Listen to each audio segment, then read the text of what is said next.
અહીંયા ઘણા બધા જણા એવા છે જે મને ફર્સ્ટ ટાઈમ સાંભળે છે, એટલે એવું હોય તો યુટ્યુબ ઉપર સર્ચ કરી લેજો ડૉક્ટર ચિરાગ ચૌહાણ. ડિસ્ક્રિપ્શનના વિડીયોમાં તમને માહિતી મળી જશે. આજે નાતાલ છે એટલે હકીકતે મોટિવેશન સ્પીકર છું, એટલે બીજું તો કંઈ બોલવાનું આમાં કંઈ સૂઝતું નથી, મોટિવેશન કંઈ આપી ના શકાય. પણ છતાં એક કિસ્સો છે, મને એવું લાગ્યું કે કદાચ કહી શકું તમને લોકોને. 1 વર્ષ જૂનો છે, ગયા વર્ષનો 2019નો. દિલ્હીમાં એક ટ્રેનિંગ પ્રોગ્રામ હતો, એનો એક કિસ્સો છે તો હું તમને સંભળાવીશ. કિસ્સો એવો હતો કે we must need to believe in God. આજે નાતાલ છે એટલે એક ઈશ્વરીય દિવસ કહેવાય કે આપણે શું કામ ઈશ્વર ઉપર વિશ્વાસ કરવો, મતલબ વિશ્વાસ કરવો જ જોઈએ. શું કામ નહીં, સોરી, ઈશ્વર ઉપર વિશ્વાસ કરવો જોઈએ. શું એવું બની શકે કે 5 કરોડ વાંદરા હોય, 5 કરોડ મ્યુઝિકલ ઇન્સ્ટ્રુમેન્ટ હોય, એના ઉપર ઠેકડા મારે અને કોઈ મ્યુઝિક બની જાય? આવું બની શકે? ના બની શકે, ક્યારેય ન બને. જો એ પણ ના બનતું હોય, એક ગીત બનવા માટે પણ એના માટે મહેનતની જરૂર પડતી હોય, કોઈ વ્યક્તિની જરૂર પડતી હોય, તો પછી આટલી મોટી સૃષ્ટિ એમને કેમ બની શકે? આપણે વિચાર કરી શકીએ? આટલી મોટી સૃષ્ટિ બની છે, પૃથ્વી છે, બ્રહ્માંડ છે, તો આ બધું એમને કેમ બની શકે? જે ગીત પણ ના બની શકતું હોય તો. જ્યારે આ વસ્તુ હું 2019માં એકવાર બોલ્યો હતો સ્ટેજ ઉપર, ત્યારે એમાંથી 3-4 જણા ઊભા થયા. મને કીધું કે તમે અનુભવ કર્યો છે આવું કોઈ? એટલે મેં કીધું હા, પરોક્ષ રીતે અનુભવ કરેલા હોય બધાએ, સૌની લાઈફમાં ઈશ્વરના, પણ પ્રત્યક્ષ રીતે અનુભવ નથી હોય કોઈને. બની શકે તો એ મને 4 જણા એવું કીધું, તમે અમને કહો કે શું અનુભવ. એટલે હું પણ થોડો મૂંઝાઈ ગયો કે હવે મારે જવાબ શું દેવો. સ્ટેજ ઉપર હતો, બધા સામે હતા, હવે જવાબ શું દેવાનો? પણ મારે જવાબ દેવો ફરજિયાત હતો, જવાબ આપવો જ પડે. તો મેં એમને કીધું કે ઝેર પી તો શું થાય? તમે કીધું મરી જાય માણસ. એટલે મેં કીધું તમે અનુભવ કર્યો છે? તો કે ના, અનુભવ તો નથી. તમે કઈ રીતે કહો છો? બરોબર છે, સાચી વાત તમારી, પણ કઈ રીતે કહો છો? તો એણે કીધું કે ભાઈ ડોક્ટર કહે છે, બીજા બધા માણસો કહે છે, અને અમે જોયેલું કે ભાઈ ઝેર પીએ તો મરી જાય, ડેડ બોડી ઉપર અમે વિશ્વાસ કરી છે. કીધું બરોબર છે, તમે ડોક્ટર ઉપર, ડેડ બોડી ઉપર, બધા ઉપર વિશ્વાસ કરો છો, તો આપણા જૂના લખાયેલા ગ્રંથો ઉપર કેમ વિશ્વાસ નથી કરતા? એ ગ્રંથો કહે છે કે ભાઈ ઈશ્વર છે, તો પછી એના ઉપર આપણે ટ્રસ્ટ નથી કરતા. એણે કીધું બરોબર છે વાત, પણ છતાંય મને એમ કીધું કે તમે એક કામ કરો, હજી પણ થોડુંક એક્સપ્લેન કરો તો મજા આવશે. હવે આના માટે અમે શું છે, હોલમાં હતા તો મેં કીધું ભાઈ આપણે થોડુંક બહાર જવું પડશે. દરિયા કિનારો હતો ઓબ્વિયસલી, અને નાળિયેરીના ઝાડ હતા, સરસ હતું. પણ મેં કીધું હવે તમને વધારે જો મારે એક્સપ્લેન કરવું હોય તો પછી મારે તમને થોડું બહાર લઈ જવું પડશે. અહીંયા બેઠા હું તમને એક્સપ્લેન નહીં કરી શકું. એટલે હું અમને બહાર લઈ ગયો. મેં કીધું જે બિલીવ નથી કરતા ની જરાક આ બાજુ આવે, અને કરે છે એ લોકો ત્યારે ત્યારે. તો 4 જણા હતા આ સાઈડમાં આવી ગયા, તમે બિલીવ નથી કરતા. ઓકે, એટલે એમાંથી મેં એક જણાને પૂછ્યું, મેં કીધું તમે ક્યાં રહ્યો છો? તો એક ભાઈ બોમ્બેથી હતો, મુંબઈથી. મને કહું મુંબઈથી છું. કીધું બરોબર, મુંબઈમાં કઈ જગ્યાએ રહ્યો છો? તો મને કહે અંધેરીમાં. તો અંધેરીમાં રહ્યો છો તમે? મેં તો શેમાં, ફ્લેટમાં રહ્યો છો, ટેનામેન્ટ છે, શું છે? તો કે ફ્લેટ છે, 5મા માળે રહું છું. તો મને કહ્યું તમે આવું કેમ પૂછો છો? આનો શું લાગે વળે? કઈ વાંધો નહીં, મને કે હું પૂછું એને જવાબ આપો. તો મને હું 5મા માળે રહું છું. તો 5મા માળે તમે રહો છો, નાવું છો કેવી રીતે? ઓબ્વિયસલી કે બાથરૂમમાં શાવર ચાલુ કરું, નાવું છું. શાવરમાં પાણી ક્યાંથી આવે? તો ઉપરની ટાંકીમાંથી પાણી આવે શાવરમાં. બરોબર છે, ઉપરની ટાંકીમાંથી પાણી આવે છે, પણ ઉપર ટાંકીમાં પાણી કઈ રીતે આવે છે?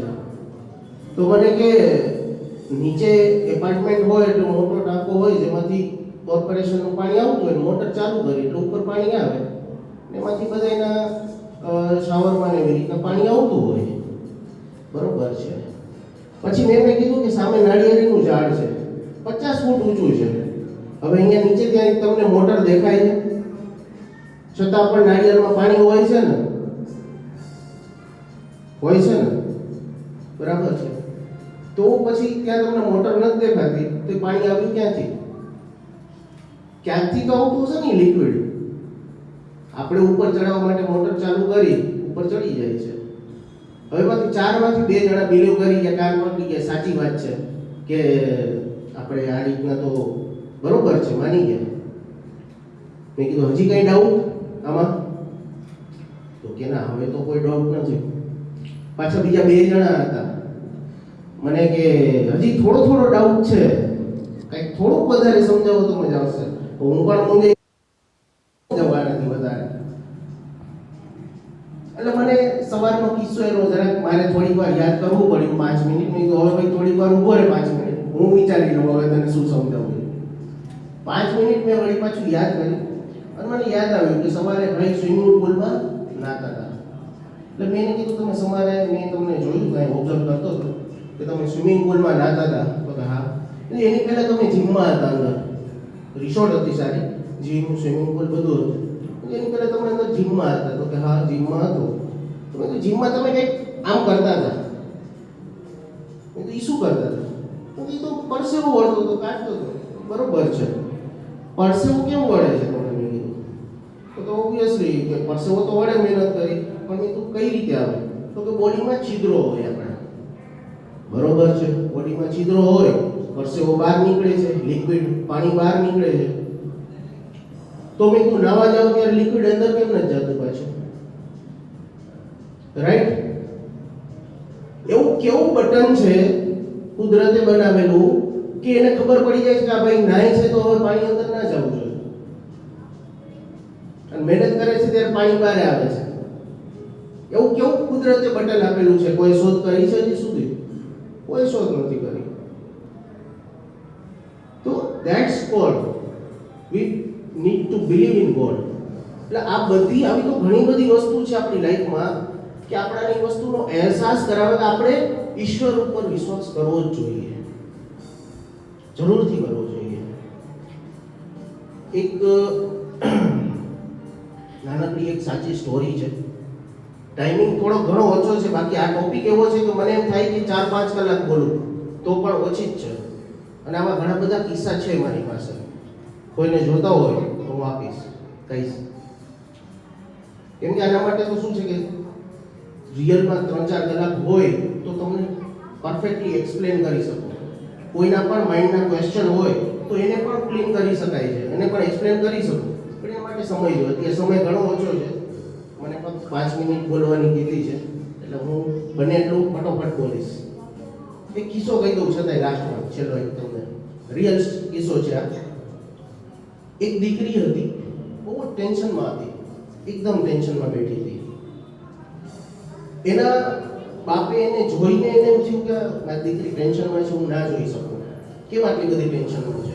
ઘણા પ્રોબ્લેમ હતા, બધે ફેમિલી પ્રોબ્લેમમાં તે બધું.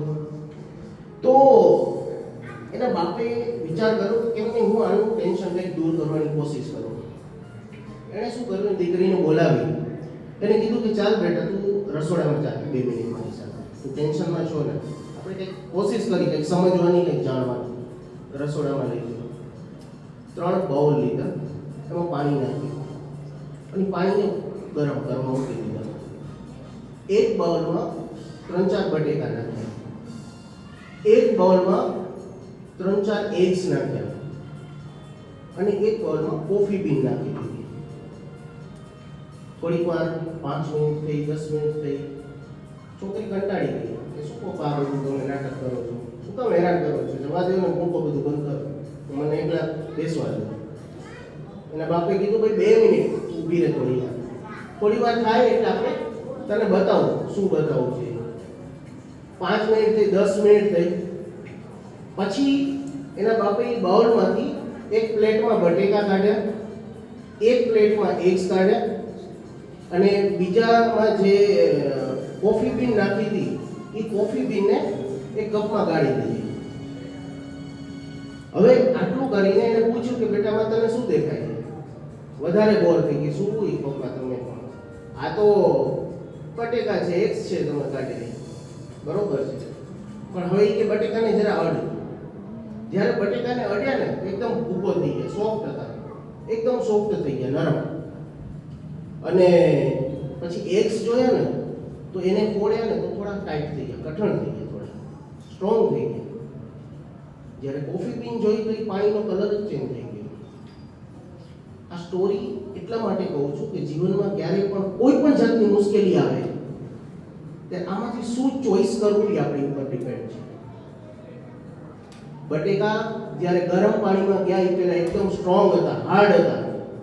જ્યારે એને પાણીમાંથી બહાર કાઢ્યા એકદમ નરમ થઈ ગયા, પોચા થઈ ગયા, સમજી ગયા, બટકી ગયા, ભાંગી ગયા, તૂટી ગયા. જ્યારે એગ્સ હતા એકદમ નરમ હતા, અંદરથી એકદમ પોલા હતા. ખ્યાલ છે ને, એગ્સ એકદમ પોલા હોય. જ્યારે એને ગરમ પાણીમાં નાખ્યા થોડા સ્ટ્રોંગ થઈ ગયા. અને જ્યારે કોફી બીનને જ્યારે એને પાણીમાં નાખી, સમજો એને પાણીનો કલર ચેન્જ કરી દીધો. આપણી પણ લાઈફમાં આવું જ છે. જો તમે સમજો તમારી મુશ્કેલીઓ સામે તમારે શું બનવું છે, સ્ટ્રોંગ થવું છે તે પછી સાવ બટેકાની જેવું પોચું થઈ જવું છે, કે પછી કોફી બીનની જેમ તમારે આજુબાજુનું એટમોસ્ફિયર જ ચેન્જ કરીને તમારી ખુદને જ ચેન્જ કરી નાખવા છે. It's upon you. તમે શું વિચારો છો, તમારા વિચારો શું છે એના ઉપર ડિપેન્ડ છે હરેક તમારી મુશ્કેલીનો અર્થ.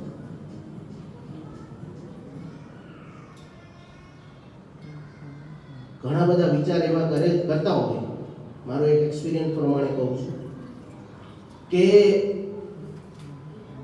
પહેલા જ્યારે શરૂઆત કરી આ સ્ટોરીની આપણે, ત્યારે બટેકા માણસ જનરલી બટેકા બધાને ભાવતા હોય ઘણા બધા, બરોબર છે.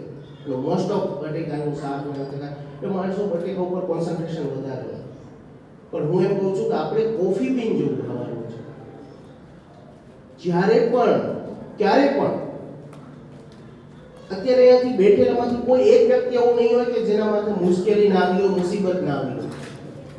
હરેક માણસ હોય, સમજાય છે. પણ એને કેમ હેન્ડલ કરવી, એને કેમ ચેન્જ કરવું ને આપણે કેમ ચેન્જ થવું, એ આપણને કોફી બીન શીખવાડે છે. જ્યારે પણ કોઈ મુશ્કેલી આવે ત્યારે હંમેશા ચેન્જ થવાનો એટીટ્યુડ તમે રાખશો ને ત્યારે મુશ્કેલી તમને સાવ ઈઝી લાગશે. આખું પાણીનો કલર જ ચેન્જ થઈ જશે, મુસીબતનો કલર જ ચેન્જ થઈ જશે. પાણી છે મુસીબત દર્શાવે છે, સમજી ગયા? ગરમ પાણી ધેટ્સ ફોર મુસીબત. તો જો એનો કલર જ ચેન્જ થઈ જતો હોય અને જો મુસીબત જ ચેન્જ થઈ જતી હોય, મુસીબતને તમે અવસરમાં બદલી શકતા હોય તો you are a coffee bean. Thank you.